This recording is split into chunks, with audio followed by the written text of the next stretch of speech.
12월 11일 금요일, 오늘 우리에게 주시는 하나님 말씀은 열왕기하 6장 31절부터 7장 2절까지 말씀입니다. 구약 성경 571쪽 열왕기하 6장 31절부터 7장 2절까지 말씀, 우리 함께 읽겠습니다. 왕이 이르되 사밧의 아들 엘리사의 머리가 오늘 그 몸에 붙어 있으면 하나님이 내게 벌 위에 벌을 내리실지로다 하니라. 그때에 엘리사가 그의 집에 앉아 있고 장로들이 그와 함께 앉아 있는데 왕이 자기 처소에서 사람을 보냈더니 그 사자가 이르기 전에 엘리사가 장로들에게 이르되 너희는 이 살인한 자의 아들이 내 머리를 베려고 사람을 보내는 것을 보느냐? 너희는 보다가 사자가 오거든 문을 닫고 문 안에 들이지 말라. 그의 주인의 발소리가 그의 뒤에서 나지 아니하느냐 하고 무리와 말을 할 때에 그 사자가 그에게 이르니라. 왕이 이르되 이 재앙이 여호와께로부터 나왔으니 어찌 더 여호와를 기다리리요? 엘리사가 이르되 여호와의 말씀을 들을지어다. 여호와께서 이르시되 내일 이맘때에 사마리아 성문에서 고운 밀가루 한 스아를 한 세겔로 매매하고 보리 두 스아를 한 세겔로 매매하리라 하셨느니라. 그때에 왕이 그의 손에 의지하는 자 곧 한 장관이 하나님의 사자에게 대답하여 이르되 여호와께서 하늘에 창을 내신들 어찌 이런 일이 있으리요 하더라. 엘리사가 이르되 네가 네 눈으로 보리라. 그러나 그것을 먹지는 못하리라 하니라. 아멘. 이 말씀 하나님 말씀입니다. 오늘도 주님 말씀과 이 하루를 시작하는 여러분의 삶을 응원합니다. 주님과 동행하시는 그 발걸음 위에 하나님의 크신 은총이, 또 주님이 주시는 그 기쁨이 여러분의 삶 가운데 충만하시기를 주님의 이름으로 축원합니다. 아람에 의한 이스라엘의 고립, 그것으로 인하여서 백성들은 아주 극도의 이 굶주림을 당하게 되죠. 자식을 잡아먹을 정도로 지금 그렇게 아주 큰 어려움을 당하고 있습니다. 이스라엘 왕은 그 모든 책임이 엘리사에게 돌리고 있습니다. 사실은 엘리사에게 돌리는 것이 아니라 하나님께 돌리는 거나 마찬가지죠. 엘리사에게 돌리면서 엘리사를 죽이겠다고 공언을 합니다. 심지어는 내가 엘리사를 죽이지 않으면 하나님이 내게 벌 위에 벌을 내리실 것이다. 이 하나님의 이름을 들먹이면서까지 엘리사를 죽이겠다고 다짐을 하는 거예요. 그만큼 이 이스라엘 왕은 지금 아주 악에 바친 그런 모습을 보여주고 있습니다. 엘리사를 죽이겠다고 맹세한 왕이 엘리사에게 사람을 보냅니다. 이제 사자죠. 자객을 보냅니다. 그때 엘리사는 그의 집에 있었고 그 집에는 장로들이 그와 함께 있었다 그랬어요. 여기서 장로들은 백성의 지도자들을 의미합니다.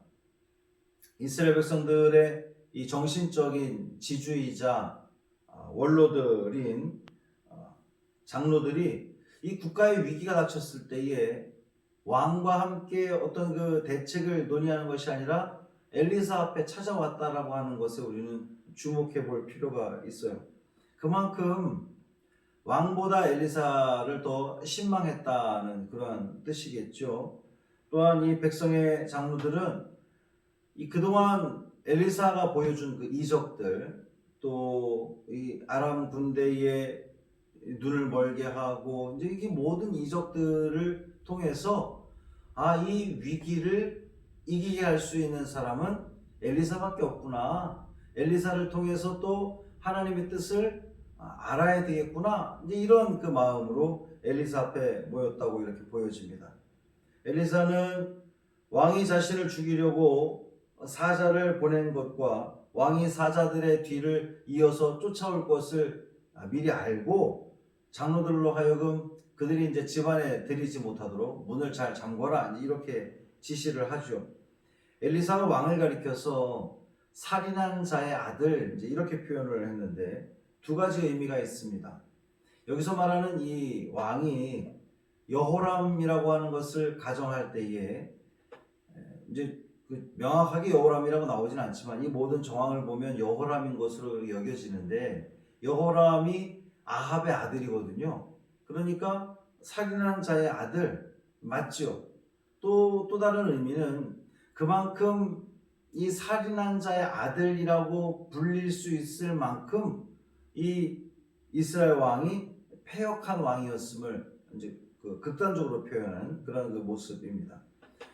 그리고 32절 하반절에 보면 그 주인의 발소리가 그의 뒤에서 나지 아니하느냐 그랬어요. 여기서 말하는 주인은 이스라엘 왕을 의미하는 거죠. 북이스라엘 왕이 엘리사를 죽이라고 이제 신하를 보내는데, 자객을 보내놓고선 주석책에 보면 학자들은 그렇게 이야기합니다. 왕이 후회를 했다는 거예요. 엘리사를 죽이도록 사람 보낸 것을 후회해서 곧바로 뒤쫓아왔다, 이제 이렇게 표현을 합니다. 어쨌든 사자들의 이제 뒤를 이어서 엘리사의 집에 온 왕이 이 재앙이 여호와께로부터 나왔는데 어찌 더 여호와를 기다리겠느냐 그러면서 아주 악의에 찬 그러한 말을 합니다. 이 재앙이 여호와께로부터 온 것이다 라고 정말 왕이 이해를 했다면, 정말 그렇게 생각했다면 자신과 백성의 죄를 하나님 앞에 회개하고, 또 뿐만 아니라 이 죄악들을 어떻게 하면 용서를 받을 수 있겠습니까? 라고 엘리사를 통해서 하나님께 기도하게끔 그렇게 했어야 될 터인데, 이 왕은 이 모든 재앙이 여호와께로부터 왔다고 말을 하면서도, 알면서도 오히려 하나님을 부인하는 그러한 말을 합니다. 선지자를 죽이려고 하는 이 모습, 정말 불신앙적인 모습이라고 볼 수가 있는 거죠. 하나님께 대한 이 왕의 악의에 찬 저주의 말에도 불구하고 엘리사는 사마리아 성이 구원받게 될 거다라고 하는 예언을 선포합니다. 그런데 그 구원의 내용이 너무나 극적이어서 지금 이제 이스라엘이 처한 그 모든 상황들과 비교해 볼 때에 너무나 극적이어서 왕과 그것을 듣는 모든 사람들이 믿지 않았다. 선지자를 조롱하는 거예요. 믿지 않았어요. 하지만 하나님께서는 결국 아람 군대가 큰 군대 소리를 듣고 스스로 퇴각하게 함으로써, 이제 다음 시간 말씀 보겠지만 이 선지자의 예언을 응하게 하십니다. 절망에 빠져서 선지자를 대적하며 불신하는 이 불신앙의 모습을 드러내는 왕과는 대조적으로 엘리사는 하나님의 구원이 가까웠음을 선포하고 있어요. 사실 지금 이 모든 상황을 보면 구원을 선포하기에는 아무런 조짐도 없는 그러한 상황입니다. 그런데 엘리사는 만 하루가 지나기 전에 내일 이맘때쯤이면 하나님의 구원 역사가 이루어질 것이다, 지금 이렇게 선포하고 있어요. 내일 이맘때면 상황은 완전히 바뀌어서 먹을 것이 풍성하게 되리라는 그러한 예언입니다. 가장 절망적인 상황에서 어떠한 조짐이 보이지 않음에도 불구하고 하나님의 구원을 선포한다는 것이 결코 쉬운 일은 아닐 거예요. 어떤 작은 움직임이라도 있어서 그것에 의지해서 내일 이맘때쯤이면 상황이 바뀌리라 예언할 수 있겠지만 전혀 그런 것도 없는 상황. 만약에 그 일이 이루어지지 않으면 엘리사는 정말 죽임을 당할 수밖에 없는 그러한 위기가 올 텐데, 그럼에도 불구하고 엘리사는 이것이 하나님께서 주신 말씀이기 때문에 담대히, 정말 믿음을 가지고 담대히 선포하는 그러한 모습을 보여주고 있어요. 엘리사의 이 확신에 찬 태도와는 달리 이 말씀을 듣는 사람들은 그 구원의 말씀에 대해서 불신합니다. 정말 하늘에 손바닥만한 구름 한 점 보이지 않는, 그러니까 전혀 이 변화의 조짐이 없는 상태에서 선포된 이 하나님의 약속은 하나님을 온전히 믿지 않는 사람들에게는 정말 믿을 수 없는 일이겠지요. 그러니까 그 이스라엘 왕의 신하 장관이 여호와께서 하늘에 창을 내신들 어찌 이런 일이 있으리요? 라고 조롱하고 있어요. 불신하고 있는 겁니다. 그러나 그의 불신과 경멸에도 불구하고 하나님 말씀은 반드시 이루어질 겁니다. 그리고 그에게는 저주가 임할 거예요. 그가 하나님의 역사를 보게 될 겁니다. 그러나 그것을 누리지는 못하게 될 거라 그랬어요. 왜 그렇습니까? 그의 믿음이 없기 때문이에요.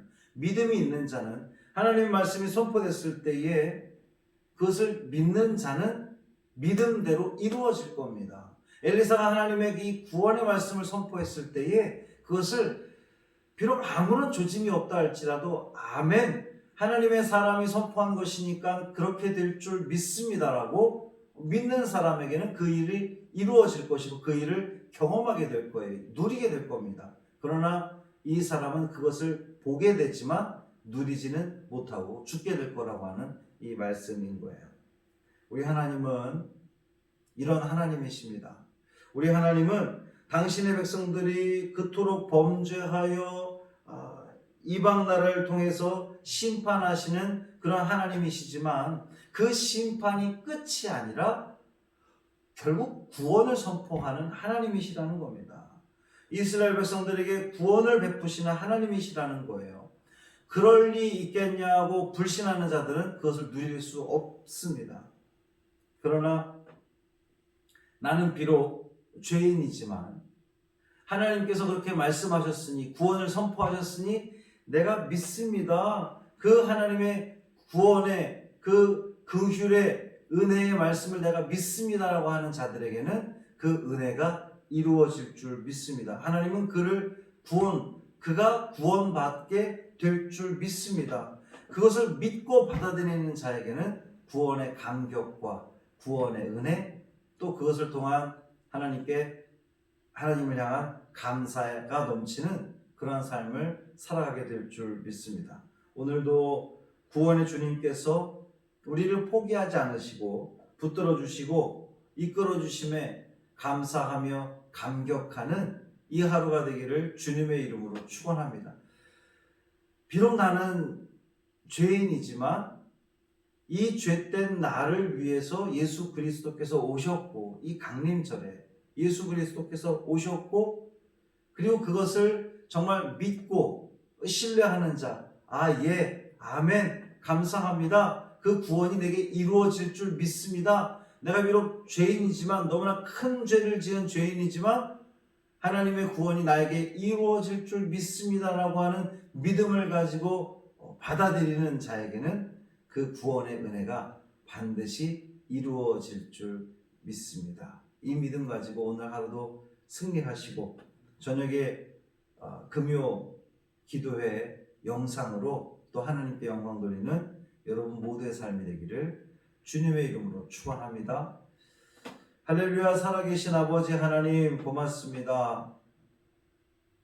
이스라엘 백성들, 특히 이 이스라엘 왕이 이 모든 일이, 이 모든 재앙이 하나님께로부터 왔다는 것을 그는 알면서도 하나님 앞에 무릎 꿇고 진심으로 회개하는 것이 아니라 오히려 하나님을 원망하고 하나님의 사자를 죽이려고 했던 참으로 너무나 미련한 안타까운 모습을 보게 됩니다. 또 그 위기 속에서도 하나님의 구원의 말씀이 선포되었음에도 불구하고 믿지 못하는 자들은 결코 그것을 누릴 수 없게 됨을 또 주님은 말씀하셨습니다. 주님, 우리에게 믿음 주옵소서. 우리가 믿겠습니다. 우리가 비록 죄인의 죄된 모습으로 살아가는 우리지만 그 주님의 구원의 손길, 구원의 은혜를 우리가 믿고 받아들이고 감사하고 감격하는 삶 살겠습니다. 주님 인도하여 주옵시고 성령 하나님께서 우리를 다스려 주셔서 하나님의 그 긍휼의 마음을 깨닫게 하시고 깨달았다면 주님 앞에 회개하며 또 주님과 동행하며 주님 말씀에 순종하며 주님께 영광 돌리는 귀한 이 하루의 삶 되게 하여 주옵소서. 여전히 코로나 확진자들이 수백 명의 확진자들이 지금 나오고 있는 가운데 있습니다. 주님, 우리 모두가 다 주의하게 하시고 더욱더 철저히 우리가 방역에 최선을 다하게 하시고 이 모든 멈춤을 통하여 또 우리의 이 애씀을 통하여 이 코로나 확산이 조금이라도 잦아들며 우리 그 모든 일상들이 다시금 회복되어지는 은혜를 누리게 하여 주옵소서. 이 하루의 삶을 온전히 주님께 맡기기를 원하며 우리 주 예수 그리스도의 이름으로 간절히 축복하며 기도합니다. 아멘.